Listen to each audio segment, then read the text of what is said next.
Olha, o ex-prefeito de Natal, Carlos Eduardo Alves, esteve lá no Tribunal de Contas do Estado, viu, acompanhado do advogado e de outros auxiliares técnicos, depois aí dessa desaprovação das contas pela segunda turma do Tribunal de Contas, contas relativas ao ano de 2016. A gente falou aqui que cabe recurso ainda dessa decisão da segunda Câmara ao Pleno. E além disso, Túlio Lemos, estávamos aqui avaliando as consequências jurídicas da possível reprovação das contas de Carlos Eduardo. Que teriam consequências político-eleitorais. Exatamente. E assim, uma das consequências poderia ser a inelegibilidade de Carlos Eduardo. Só que a legislação mudou em 2021, né, na lei de inelegibilidade. Agora tem um dispositivo que as contas precisam ser reprovadas com o dolo comprovado do gestor. Então seria uma brecha aí que Carlos Eduardo, mesmo com as contas reprovadas, poderia escapar e ser candidato nas próximas eleições. É verdade, Karina, é verdade. Dani, é que mudou realmente a legislação. Na verdade, ela mudou duas vezes, né? Essa última foi em 2021. Quando começou a lei da ficha limpa, estabeleceu-se que um colegiado, como é o caso do Tribunal de Contas do Estado, na medida em que alguém tivesse suas contas reprovadas, estaria já em curso na lei da ficha suja ou ficha limpa e estaria fora do processo. Porém, isso tirava o poder das câmaras municipais e as câmaras passaram a ter esse poder de chancela, ou seja, as contas são avaliadas pelo tribunal, porém, do ponto de vista de consequência mais direta, de dado concreto, seria se passasse pela Câmara. No caso da reprovação, a Câmara confirma a reprovação, você estaria automaticamente fora do processo, porque estaria decretada a sua inelegibilidade pelo Poder Legislativo.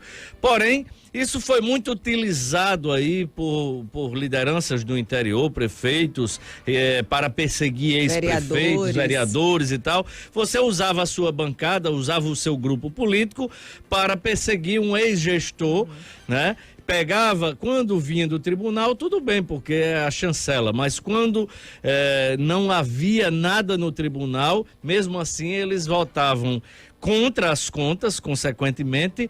Era assim que funcionava, votando contra, e esse candidato estaria com a sua inelegibilidade decretada. Nessa lei que foi assinada pelo então presidente Jair Bolsonaro em 2021, ela foi sancionada, né? Ela por foi ele. Aprovada pelo Congresso e o presidente Bolsonaro foi sancionada por Bolsonaro em 2021 e houve essa pequena mudança de grande consequência, né? Que ela vem com a mesma redação, mudando somente esse detalhe, né, Karina? As contas precisam ser reprovadas por ato doloso de improbidade administrativa. Exatamente. Que configure ato doloso de Ou seja, não é a simples reprovação pela Câmara que vai configurar a inelegibilidade. Sim, sim. Aí eu vi que Carlos Eduardo, mas ele se preocupou com isso aí, porque ele rapidamente acionou os advogados para irem lá no TCE, né? Aí a minha dúvida ele entra agora com esse recurso? Não, mas o recurso que ele entra agora é o administrativo dentro do próprio TCE, porque vai ser votado no plenário, isso. Não foi ainda. Então ele vai apresentar essa defesa, não é isso? A partir de agora, dizendo que não teve dolo, não teve a intenção de cometer as irregularidades. As irregularidades, inclusive que ele chamou de que esse problema nas contas do TCE ocorreu por questão de natureza contábil, né? Foi a explicação que ele deu no Twitter, né? Depois dessa visita ao TCE. Então, quer dizer, ontem a gente tinha um cenário político que a gente poderia analisar como consequência. Ele fora do processo. Ele fora do processo, uma enorme possibilidade, porque politicamente, como tu estava explicando, ele não tem maioria na Câmara e provavelmente teria aí suas contas confirmadas e reprovadas pelo Legislativo. e ficaria inelegível. Então agora a gente tem uma situação completamente diferente da de ontem, né?